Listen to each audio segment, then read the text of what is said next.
Hello and welcome to the Behind Closed Doors podcast. My name is Alicia Aberley and I'm so grateful that you've joined us in this space. Behind Closed Doors is all about the types of conversations that we only usually have with our best friend, our partner, our counselor, our coach. And sometimes it's the conversations that we don't actually have with anybody else at all. The women that are interviewed in this space are all women that are making a difference to the planet. They're women that are inspiring and empowering. The intention is that you too will feel inspired and empowered by these conversations. So grab a cup of your favorite drink, pop your feet up, and enjoy this episode of Behind Closed Doors. Hello and welcome to today's episode of Behind Closed Doors. Affectionately known as the Clarity Fairy and Gold Star Giver, Alexis helps you find the courage and direction to live your soul's true calling.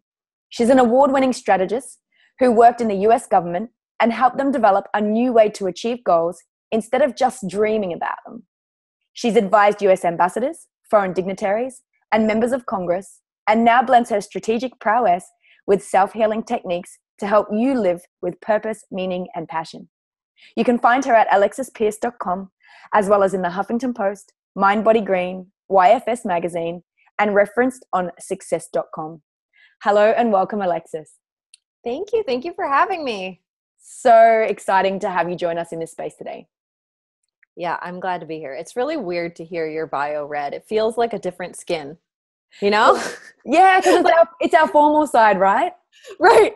And in this context of behind the scenes, I'm like, okay, well, I guess I'm behind the scenes. Yeah. Quite literally of my own life. Like, I'm back here going, all right. Okay. I mean, I guess that's true. Yeah. I mean, it is. It's all true, but it's just, words never really capture feelings, do they?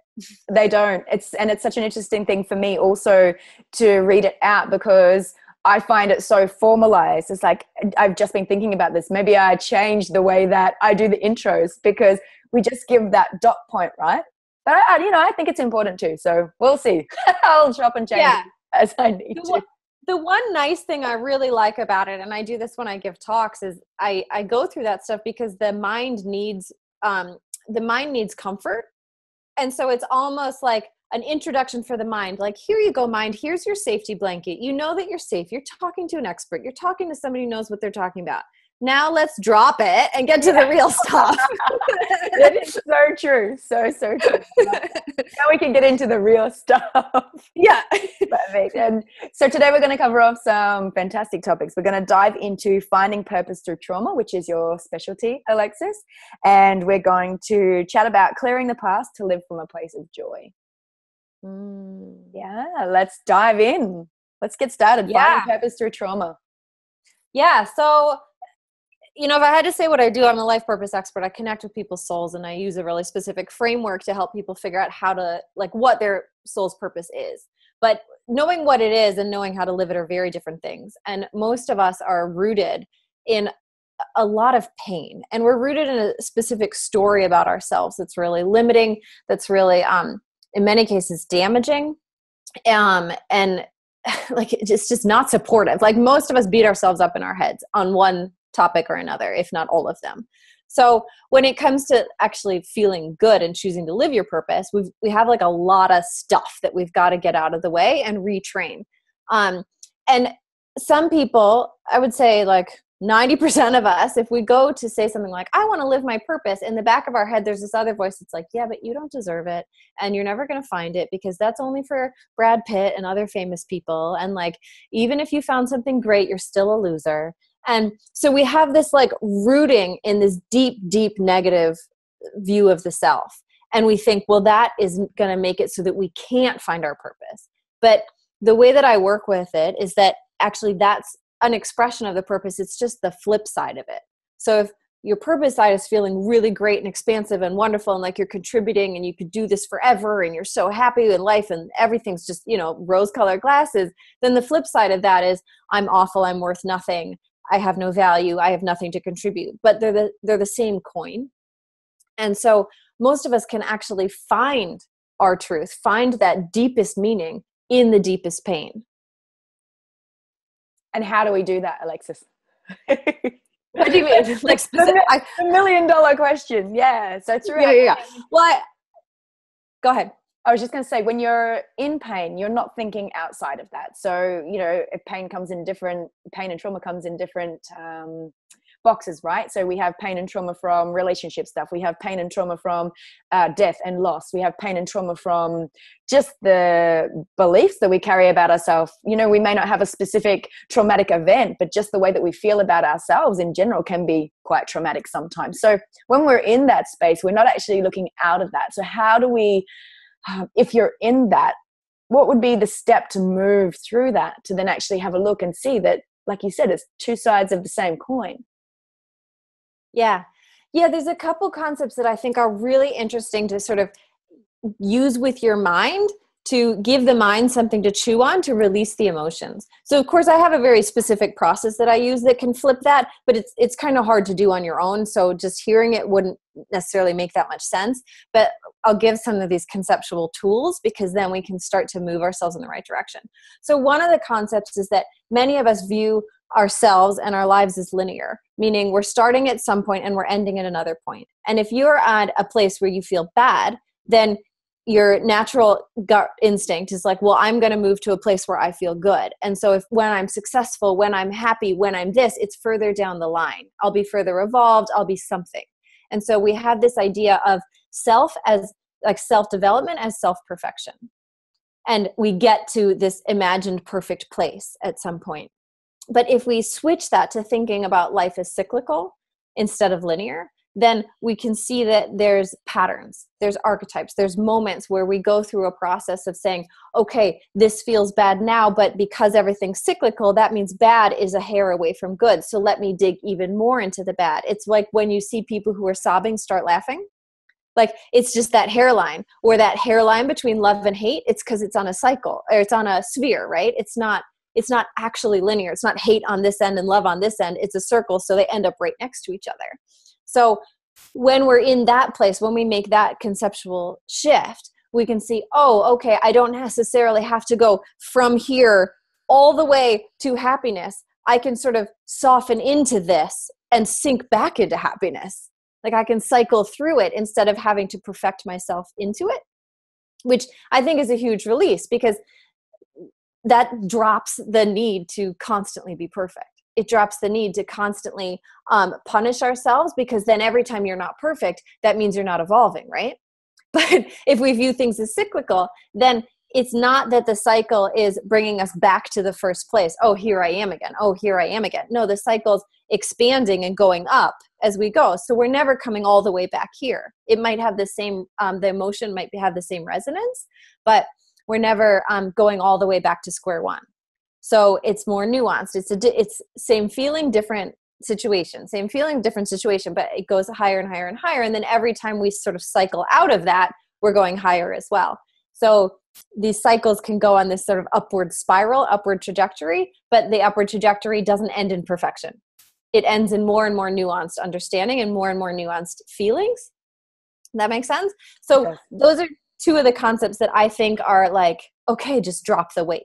Like we can drop the weight because we're not trying to get to this linear endpoint in time where you're perfect. It's amazing, isn't it, how the mind tricks us and how we're raised to actually be living so outside of ourselves that we think, and this is something I pulled myself up on recently, that we actually think those thoughts of, oh, it's going to be better when I get to here, or when I have this, or when I do this. And it's like, oh, wall back. It's that whole Eckhart Tolle, however you pronounce his surname. It's that whole practicing the power of now and being in the now and understanding that what you think you want and what you think is going to come, it's likely that that's not going to happen the way that you want it anyway. And that right now, it's so, this is it. And we look so far ahead. I was having a massage the other day, and it was a Tuesday, 10 o'clock or something. And I was laying there and I was like, okay, body, relax and let yourself relax, Alicia. And as I was getting massaged, I could feel myself. I became consciously aware that I was having thoughts about, oh, so I need to do this. And when I go home, I'll do this, blah, blah, blah. And it's like the brain was just in that overdrive of what I had to do. And I had this lightning bolt moment of, how many times do we actually sit as humans, sit down and go, wow, I'm really grateful. I know we practice gratitude, right? So, but how often do we sit there and go, I'm so grateful that, and this is what I did, I flipped it. I'm so grateful that it's 10 o'clock on a Tuesday and I'm not working for a boss. I'm so grateful that I have money in my bank account to be able to come and have this beautiful deluxe massage today. You know, I'm so grateful that I can take some time out and honor and nurture myself as a woman. And to go from that shift, I thought, I don't know, up until that point, I don't know when I had ever sat down and gone, okay, I'm just going to be in this moment. Just give a little bit of gratitude and just sit in that moment and really enjoy that, because the mind's on autopilot, right? Got to do this, got to do that. Oh, when this is done, when that's like, shut up and just like, I say that with love in my heart, and just be. Yeah. Thich Nhat Hanh, who's a Buddhist teacher, talks about how they run their center, their Buddhist center. And he says, there's a day for planning, and we have like planning hour. And then of course the next question is, well, what do you do the other times? Like, what are you thinking about Monday through Friday? You know, if you're not planning, but they don't, they specifically put a place and time where this is where we think about the future and what it's going to take. Okay. The rest of the time is action. Yeah. Beautiful. But that space of, I've actually been working and learning about this from a really amazing coach who's been really opening my eyes to the difference between an achievement and a celebration. And it's so easy for us to say, okay, you want me to feel good about myself. So let me tell you the 20 things I did today. Like, I'll check it off and I'll be amazed. Wow, I did so much. I'm proud of myself. But then we have to celebrate it, which is the internalizing of it. It's the actual giving ourselves that moment of joy. And I think this is where so many of us, or where self-development gets a bad name, or so many of us go wrong in self-development and end up spiraling ourselves into even more trauma, because awareness doesn't always equal awakening, right? Awareness can equal deep, deep pain if we're using awareness as a way to self-perfect. And so some of us have these, like, all of a sudden we're aware of all of these aspects of our mind and our emotions and the habits that we have and the thought processes that we have. And instead of celebrating that awareness or holding it in with compassion, we say, oh, look, it proves how far I have to go. Oh, look, it proves that I'm still broken. It proves that blah, blah, blah, blah, blah, you know? And then when we do things like gratitude lists or all of that, we're sort of checking the box and we say, oh, I checked the box, but we don't feel it. We don't feel that moment of, I guess it's celebration, but that moment of like real acceptance of self. Like, that was a good thing. That makes me feel good. It's all mental. Yeah, totally. It all is, right? Everything is. And at any point we can choose to change that. And I think we all have a process to go through. I believe every single person has a process to go through. Whatever it is for your journey this lifetime, your process can be a 5-minute process. It can be a 50-year process. Whatever it is, and whatever your mission and purpose on life is, that's yours. And no one else can dictate what that's going to look like. So go easy on yourself. Yeah.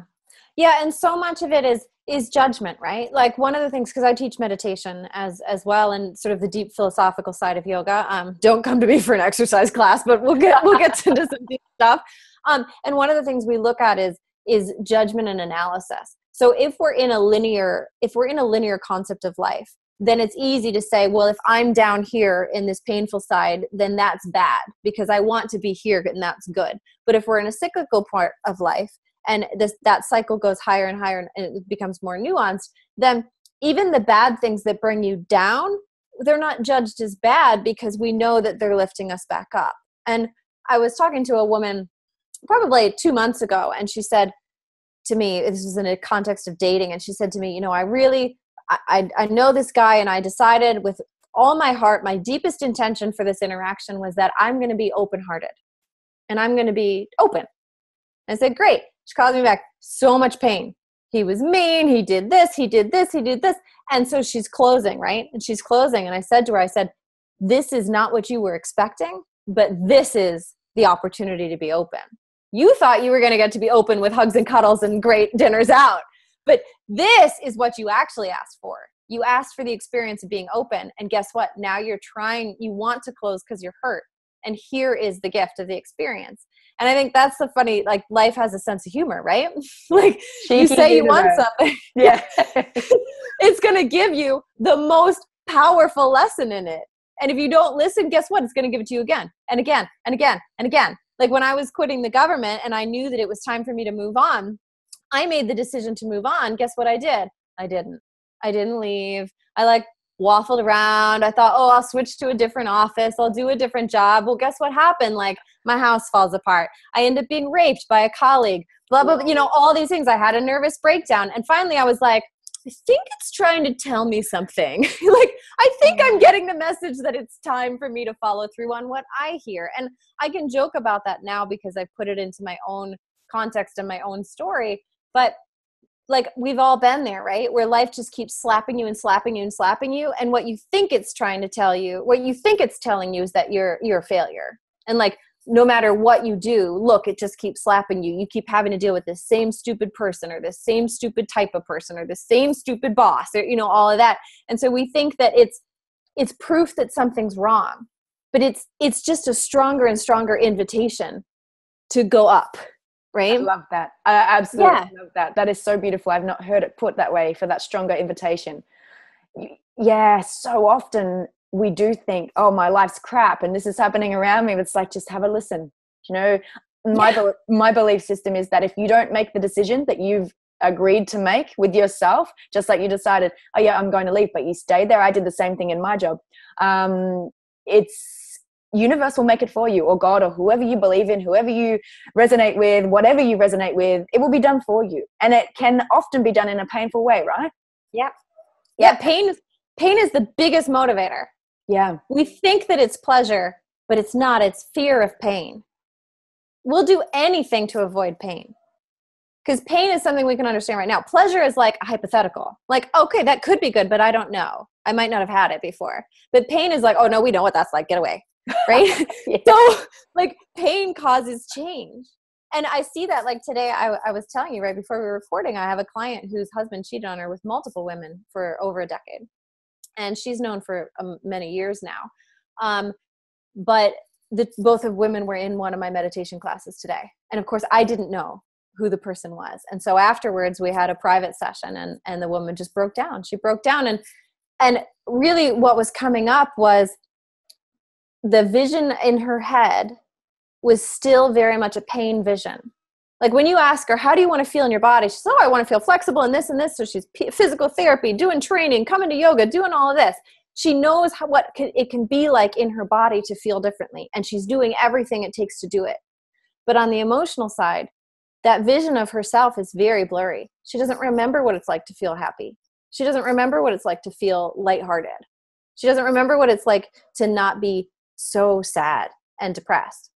And so all of these circumstances, she's running into this woman more and more. She's running into the other women.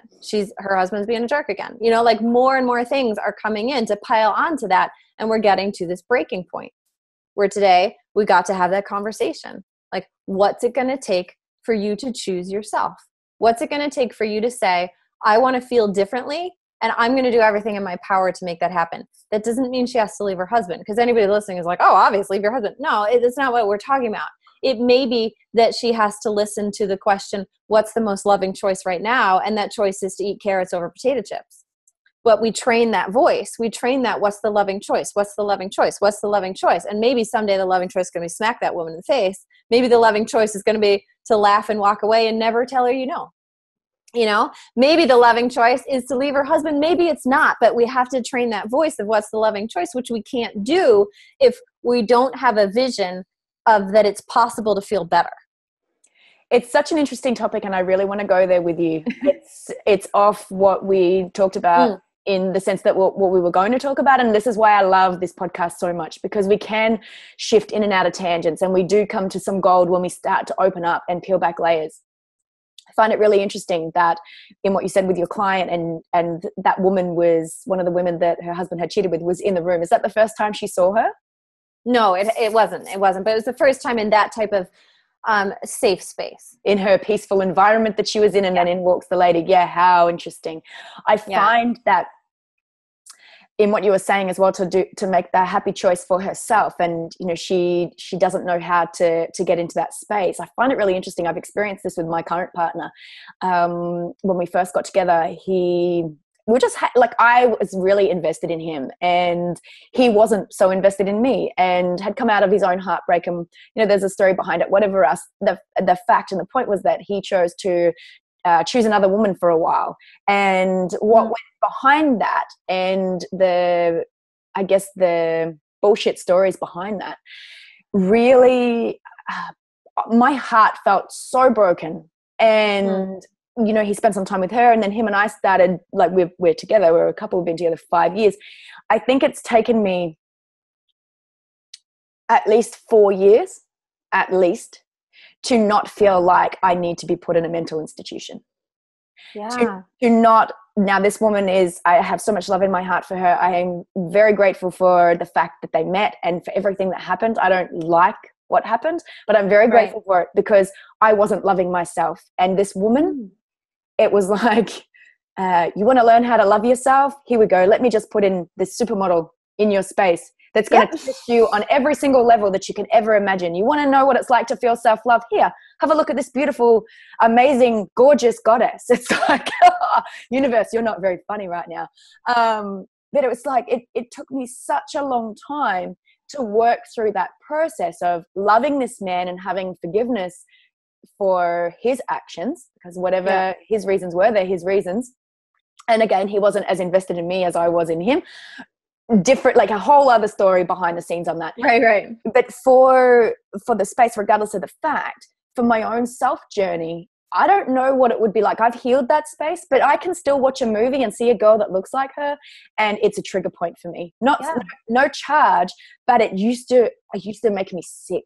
Like I would physically feel sick. My body was sick for 12 months solid from this experience. And it's like, to stand there every day and face that, and just little things, you know, the name of somebody else, or someone with long brown hair, or someone with big perfect boobs, or whatever it was, like trigger point, constant. And then to do the work on self to maintain that relationship. Like, again, what you said before, people would say, oh, just leave your husband. It's like, well, our souls decide who they want to be with. Right. And it's not always black and white in that space. Yeah, we can do that, but I'm sure the lesson's going to keep coming up. The next person, exactly. The next person. So, you know, totally, right? And well, it may be a bit different. Yeah, well, that's why, I mean, for me, I think this is exactly on topic, because this is where most of us live, right? We live in this obsessive space where we feel bad about something. And it could be like something from childhood, something from a relationship, something with money, something with business, but all of it points back to something in ourselves, right? And if we don't have the courage to look at that something in ourselves, we ain't getting anywhere. Like We're just going to keep getting it. And I know my message loud and clear was, it's time you start loving yourself, because you're not. And no matter what we put in your path, you're not. So here you go. Here, take something big. Take something that's going to rock your world completely. And it did. And that was my choice to see it that way. We all see things our own way, right? My choice was heartbreak and that full peeling back of self. And now I can stand in my own space and walk into a room with beautiful women and feel comfortable. Whereas I could never do that before. I always had that, what if he looks at her and what if that? And it wasn't that I wanted to control our space. It was my own internal stuff of not feeling good enough and not feeling beautiful enough. And the pain in that, like, again, it's our own processes of what we go through. I chose to go through it and chose to walk through it, as difficult as that was for me. I don't know how, like for that lady in your class, wow, I don't know what it would be like for me to actually see that woman. I have so much respect for my partner and for her, yet I don't know. I don't know how I would cope in that. So for your client to be able to do that and actually not walk out of class, I would have walked out of class. I still have some healing to do, right? And to be honest, maybe she should have. Because how much did she throw herself under the bus? I don't know, because I'm not in her heart. I don't know what she felt. But I think that's really the journey. And I think it's so interesting, because when I think about, like, when I talk about purpose, and, you know, we've got the light side and the shadow side, like most of us are in this shadow side. And the thing is, we can use the shadow side, because that's where we get the language of what is the light side like. Well, if I'm insecure, then what's possible? Well, secure, confidence, feeling good, feeling whole, feeling safe. If I feel unloved and unworthy, what's the other possibility, right? So like we can find the duality by being on one side. So I ask people a lot of times, well, how do you want to feel? Because this is key to designing a life that feels good, right? Well, I don't want to feel this way. I don't want to feel that way. It's like, okay, but how do you want to feel? And people go blank. They have no idea how they want to feel on some level. They just know what they don't want. But that's a place to start. And so if we're in pain, if we're in a moment of like not even a moment of trauma, but dealing with the repercussions of any traumatic situation. And, traumatic situation, let's call it like an aberration from the norm, but also something that we obsessively think about, and whether it's through dreams or it's through being angry about something, or something that just recurs a lot of times to make us feel bad, that we'll put that in the bucket of trauma. It can include addiction. It can include sexual things. It can include all sorts of things. When we're in that space, there's power there. And so if you imagine your purpose like the map of whatever state you live in or wherever you live, then your map has peaks and your map has valleys, right? And you would be useless to somebody if they stumbled into your state and you could only tell them to navigate by the peaks. You would be absolutely useless because they've got to walk through the whole thing. And you'd be like, well, there's just this high point over there, So if somebody comes into your purpose area and they want to find the door, because that's not their purpose area, they don't need to spend a ton of time there, they just got to get through it, then we have to know all the caverns, all the caves, all the valleys, all the peaks. We got to know the whole thing in order to say, oh yeah, honey, I've been there. I've done that. Let me get you out. Because I know the other way to the way to the other side.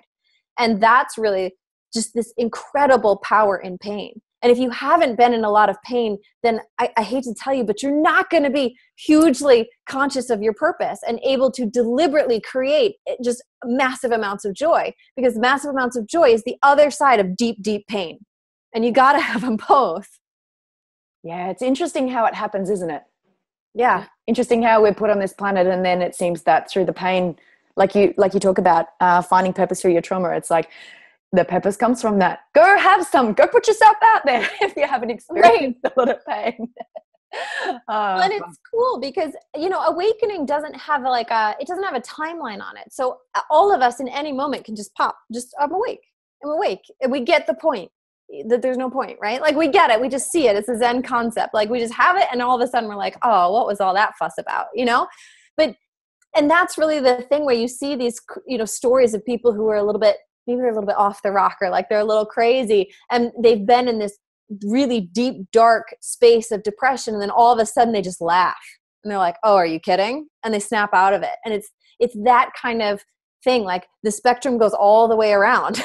So the judgment that we put on it, the judgment that we put on feeling tired, the judgment that we put on a racing mind, the judgment that we put on feeling depressed, or however we label it, is more of the problem than the feeling itself.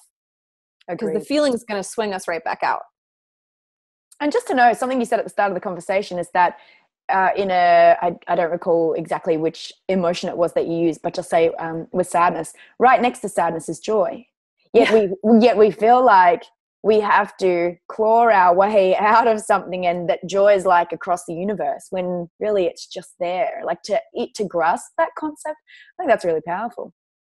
Yeah, for me, dropping the concept of linear, like life as linear perfection, has been so huge, because I was one of those people, literally up until like a few weeks ago, that was using self-development as a way to punish myself for not being perfect. Wow. So that every time I had increased awareness, I was even more angry. And all this new awakening, like, oh, I just discovered I have a new belief. And I'd be like, well, that just proves how more messed up I am, because how am I going to untangle that one? So every time I had awareness, and I tell this to my yoga students, like, yoga's going to ruin your life because now you're aware of all the ways that you're not aligned. Right? Like the same thing. And every time you sit down, you're gonna be like, wait, where's my posture? But that awareness, when we turn it inside, is just, it can drown us. And that's what I was doing. And as soon as I had my mind awakened to the thought that it doesn't have to be linear, which means I'm not trying to be perfect, because there's no perfect to get to. There's here, and here is moving through cyclical time. And I think this is, to go into like the roots of this is a particularly, it's like a I don't know what the thing is, but a gift of sorts that we were given from a Judeo-Christian background, that time is linear. There's an endpoint. You go to heaven or hell. Whereas other religions, particularly Eastern religions, time cycles. We're in archetypes, gods as archetypes, Buddha as an archetype.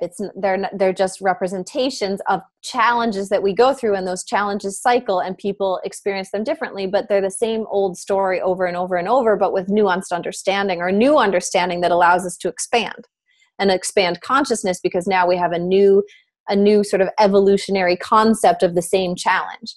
whereas Judeo-Christian time is linear and gives us perfection or not.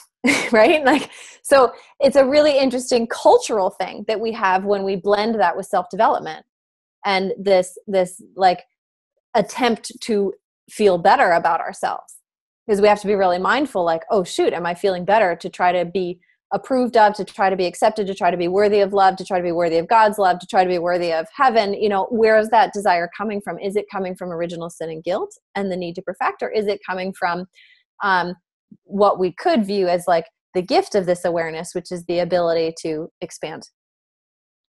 It's really interesting when you talk about the self-development side and feeling good about yourself or not. My dad will not read, and my dad is one of the wisest men I've ever met in my life. I love his philosophies of life. He's my go-to person. He has the most incredible love for humans and a non-judgmental viewpoint. He blows my mind. He will not read any self-development books because he says it makes him feel worse about himself. He feels that he can't live up to something in a book, and if he's reading about it and it says you should be this way and he's not that way, then he feels shit about himself. So he chooses to not read self-development books because of that purpose. Wow. Yeah, exactly. It's amazing how I call my boyfriend my little Buddha, and not to make him smaller, but because he's the same. Like every word out of his mouth, I'm like, I paid a coach like $1,000. Yeah, it's the same with my dad. So profound. Maybe that's the trick. Maybe it's ditch the books. Tap into it. That's his message all the time. We hear that, right? That's what he says. It's all inside you. All inside you. Well, and I think actually, this is slightly off tangent, but I think this is one of the powerful things we learn from Divine Masculine is masculine energy, not masculinity, excuse me, but masculine energy is about the materialization of these concepts, right? Like the feminine space is magic. The feminine space is chaos and brewing and what's possible, like what's out there and like blah. And the masculine is like, yeah, but what's it working on right now? Like, how do we live it now? And I think we have so much to learn and benefit from by partnering with men who are awake and conscious, because they gift us that space of like, okay, let's let go of some of the crazy, like spinning out thoughts and all of the wallowing that we do on the shadow side, which all humans do. But, particularly women, we're really great at picking apart things we don't like about ourselves. Like men are really great about saying, okay, yeah, but what, but then what? But what's the flip side? But what about all these amazing things? But what about the potential you have? But what about the power you have? Like an awake man will change everything. It's very beautiful to see an awakened man, to feel an awakened man. Yeah. Yeah. Nice. Oh, and for a man to feel an awakened woman. Totally. Absolutely. And I feel that the planet is shifting that way more and more now. Us women kind of just take the reins in that. And I also see that there are men that are just, boom, they're just next leveling. They're just stepping up and they're choosing that. And it's such a beautiful thing to see that our humanity is shifting that way, that the labels, I know there's a lot out there. I just choose to not look at it. It's good to see that labels are being dropped and beliefs are being dropped, and people are able to start to step into their truth and who they are rather than who society dictates they are. It's nice to see that. I believe it's a journey and I believe we're at the start space of that, and I believe that women are leading the way, but I also believe that our men are rising very quickly. Yeah, it's interesting. Like the work that I do with people, I'm a coach going in the opposite direction of most people. Like as coaching programs get shorter and shorter and calls get shorter and more poignant and more expensive, like my programs are getting longer, because what I realize is like, from a yogic view, we describe the truth of yourself as a light. And it just happens that light is like covered in 20 blankets. And so your job is not to make the light brighter. Your job is to take the blankets off. But that process takes courage. It takes safety. It takes trust. It takes the right timing, the right support in your life, which is why I now run almost all group programs, because like that's hard. Like it's hard to face your own stories about yourself. It's hard to face relationships that aren't working. It's hard to face things that aren't right. Like I run business programs and half of my people quit their business and start a different one, or go back to an old job, or do something entirely different because, we're trying to wear the mask. We're trying to play the role, and facing that the role doesn't fit, or it doesn't feel good, or you don't like it. And how do we do that without being defensive? And for almost all of us, there is a point. Like when you go to discover the self, we go through phases just like little kids growing up, right? There's the no phase. Like, no, you can't tell me what to do. And we get defensive. And so our relationships get a little rocky. And people have this thought that, oh, if I do personal development work, my relationships are going to get rocky. Well, guess what they are? But that's not the end. That's just the beginning. That's the first step or the second step, realization, a little bit of no, toddler stuff. And then we start to evolve and really claim ourselves in beautiful ways where we can deepen all of our relationships and deepen our work. And everything just gets so great because we're taking those blankets off. It's just a little uncomfortable at first. Yeah. And I think it's a little uncomfortable as we continue, sometimes, but it's a different uncomfortable because we have that awareness. I guess once you start to pull back the layers and go through that process, and the really, really, really uncomfortable space in my experience. But as you keep going, you don't want to be any other way, do you? And when you're looking, when things come up for you, it's more of a, okay, how can I explore this rather than I don't want to look at that. Yeah. And if we don't look at it in that space, once we've already started the journey of peeling back those layers and stepping into our truth, if we don't look at it, it's very quick that we will be metaphorically slapped around until we do look at it. There's the smack. Exactly. And then we see that repetitive, there's the cyclical nature, right? If you're not learning it, here we go in this cycle. Yeah. It's fascinating. One of my clients just today told me that she's had this business for years and she just started her passion project and by passion project, I mean the thing that's really true to her soul, that's bigger than her current business, but they relate. And she just started that in earnest 30 days ago. And she's in the final week of her first program. And her company said, you can't do both. And she's 30 days into her new thing. And she said, well, then I choose that. Because at some point, the decisions aren't necessarily better, but they get easier because you can feel that, you can have that conversation with yourself, and your gut reaction isn't always for a long time to run and hide and cry and be like, how could you? Why is this happening to me? That's a little bit shorter. And then we can turn it around faster. It still hurts, right? It still hits the same wound, but it's a different evolution. We're going up. Absolutely. Yeah. But we have to face those tough things at all times. These aren't easy choices. There's no right choice per se. Yeah. Because everything's gray. There's just what's the most loving choice? What's the right, the truthful choice? Beautiful. Love that. Yeah. It's been a great chat with you.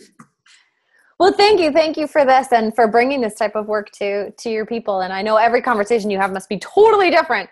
But I appreciate being here and learning about you and getting to talk about all of this work with you and your audience.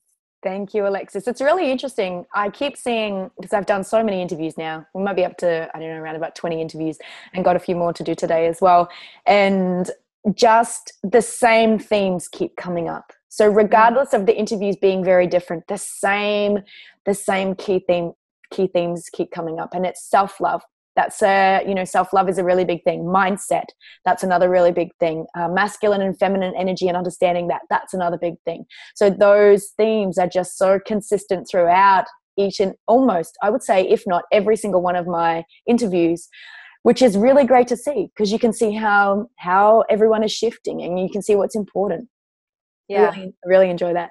So is there anything else that you would love to share with our listeners before we wrap up today? One of the concepts that's just burning me up today, I've been working with it in my head for a month, but it's really lighting me up today. And I talked about it with my meditation group and you just used the keyword. So I'll just mention it here as another concept to help people sort of drop the weight of pain is that, again, if we go to if you're in a Judeo-Christian background, if we go to the story, what's the difference between the Buddha awakening and Jesus? Well, Jesus was the son of a carpenter and the Buddha is the prince, right? So in the Judeo-Christian, that path to awakening involves self-love. It involves giving yourself the kingdom, right? Allowing yourself to receive that. It's aggrandizing yourself, but in a holy way, in a self-love way. Whereas when we come into contact with Eastern religions, we might understand withdrawing. We might understand asceticism. We might understand not having comforts, but that was the prince path, right? That's the prince finding awakening and meaning. Like, well, I have everything, so what's the meaning? Whereas the carpenter's view is very different. Well, I have nothing, so what's the meaning? And I think when we come from that cultural context, the self-love piece is so incredibly critical, because we have to learn how to give ourselves everything to discover what the meaning of self and everything even is. So I think there's like the importance of self-love can't be under stressed here. It's really huge, at least in our cultural background. Thank you so much for sharing, Alexis. Thank you. Thank you. So that wraps up another episode of Behind Closed Doors. I'm so excited that we had this amazing interview, Alexis. Thank you again. And thank you to each and every single one of our listeners. I will catch you next week. Till then.